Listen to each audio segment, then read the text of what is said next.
रायज केन्या से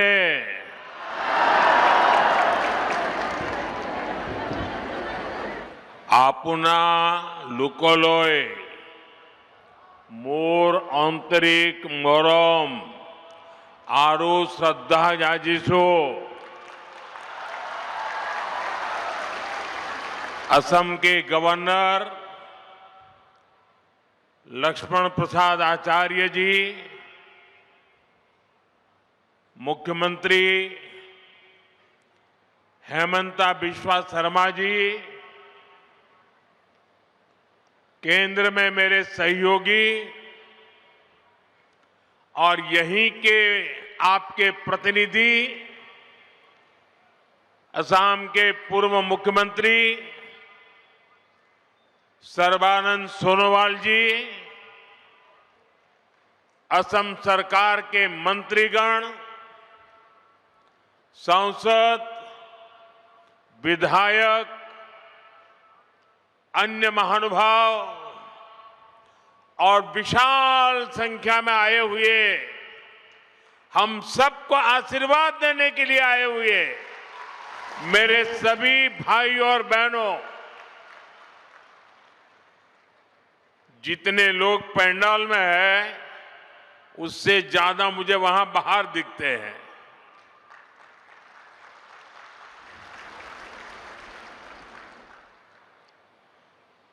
सोलुंग सुकापा और महावीर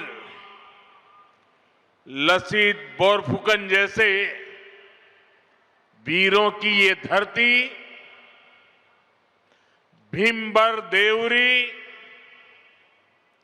शहीद कुशल कुंवर, मोरान राजा बड़ौसा, मालती मैम, इंदिरा मिरी,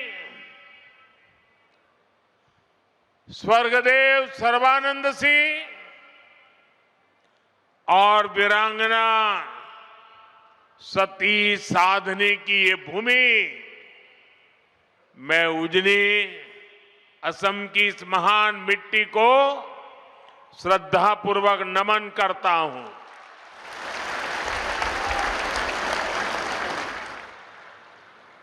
साथियों, मैं देख रहा हूं सामने दूर दूर तक आप सब इतनी बड़ी संख्या में अपना उत्साह, अपना उमंग, अपना स्नेह बरसा रहे हैं और खासकर मेरी माताएं बहनें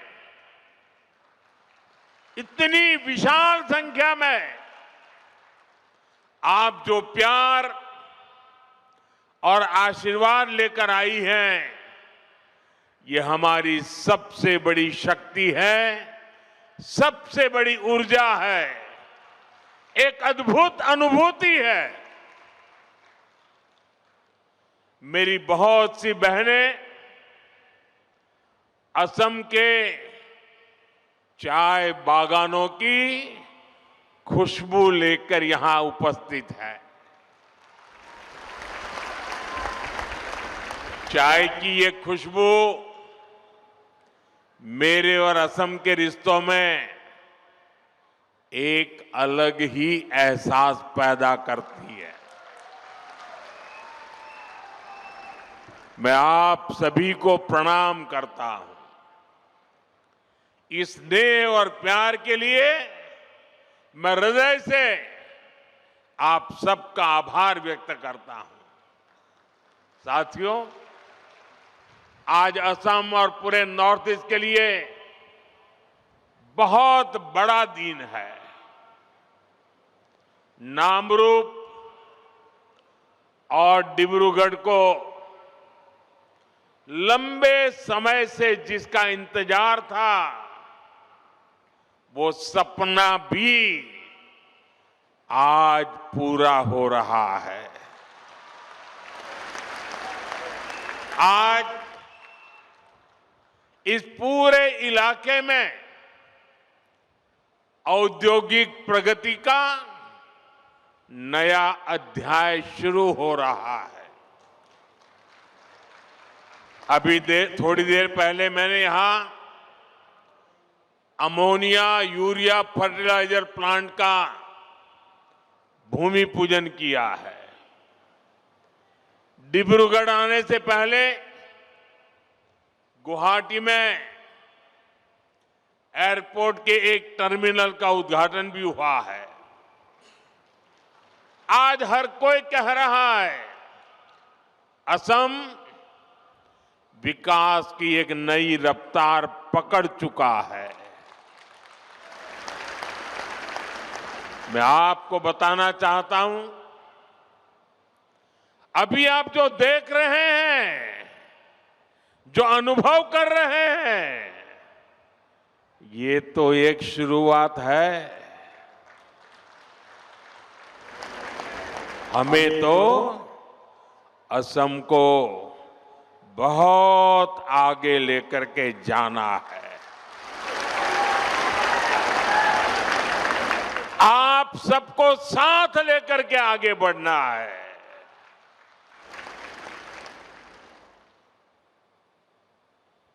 असम की जो ताकत और असम की भूमिका अहोम साम्राज्य के दौर में थी, विकसित भारत में असम वैसी ही ताकतवर भूमि बनाएंगे। नए उद्योगों की शुरुआत, आधुनिक इंफ्रास्ट्रक्चर का निर्माण, सेमीकंडक्टर्स, उसकी मैन्युफैक्चरिंग, कृषि के क्षेत्र में नए अवसर, टी गार्डन्स और उनके वर्कर्स की उन्नति, पर्यटन में बढ़ती संभावनाएं, असम हर क्षेत्र में आगे बढ़ रहा है। मैं आप सभी को और देश के सभी किसान भाई बहनों को इस आधुनिक फर्टिलाइजर प्लांट के लिए बहुत बहुत शुभकामनाएं देता हूं। मैं आपको गुवाहाटी एयरपोर्ट के नए टर्मिनल के लिए भी बधाई देता हूं। बीजेपी की डबल इंजन सरकार में उद्योग और कनेक्टिविटी की जुगलबंदी असम के सपनों को पूरा कर रही है और साथ ही हमारे युवाओं को नए सपने देखने का हौसला भी दे रही है। साथियों, विकसित भारत के निर्माण में देश के किसानों की, यहां के अन्नदाताओं की बहुत बड़ी भूमिका है। इसलिए हमारी सरकार किसानों के हितों को सर्वोपरि रखते हुए दिन रात काम कर रही है। यहां आप सभी को किसान हितैषी योजनाओं का लाभ दिया जा रहा है। कृषि कल्याण की योजनाओं के बीच ये भी जरूरी है कि हमारे किसानों को खाद की निरंतर सप्लाई मिलती रहे। आने वाले समय में ये यूरिया कारखाना ये सुनिश्चित करेगा। इस फर्टिलाइजर प्रोजेक्ट पर करीब 11,000 करोड़ रुपए खर्च किए जाएंगे। यहां हर साल 12 लाख मैट्रिक टन से ज्यादा खाद बनेगी।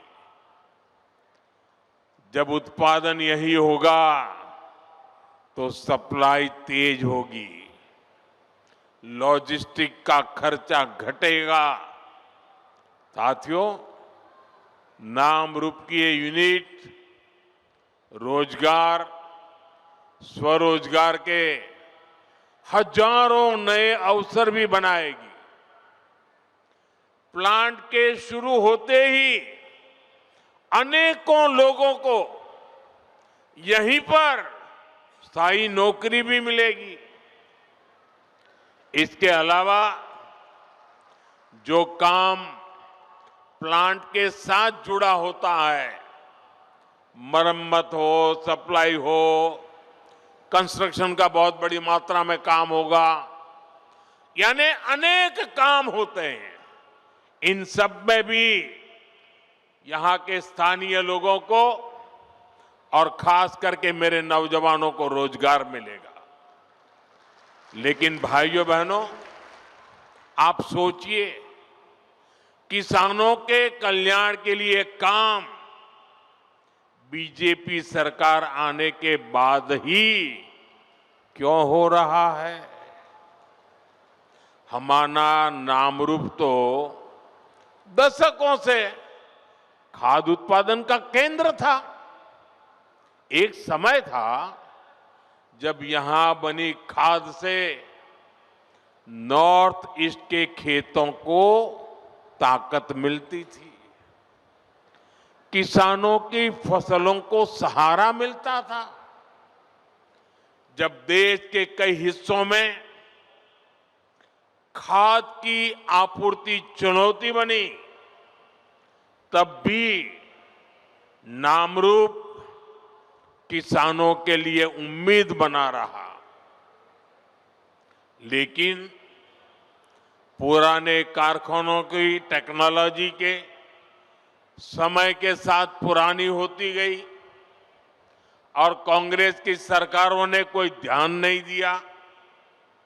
नतीजा ये हुआ कि नामरूप प्लांट की कई यूनिट्स इसी वजह से बंद होती गई।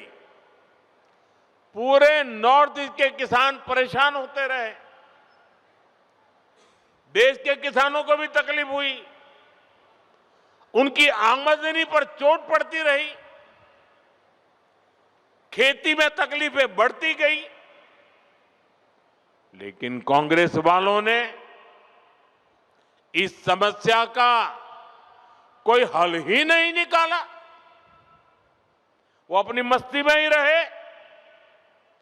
आज हमारी डबल इंजन सरकार कांग्रेस द्वारा पैदा की गई उन समस्याओं का समाधान भी कर रही है।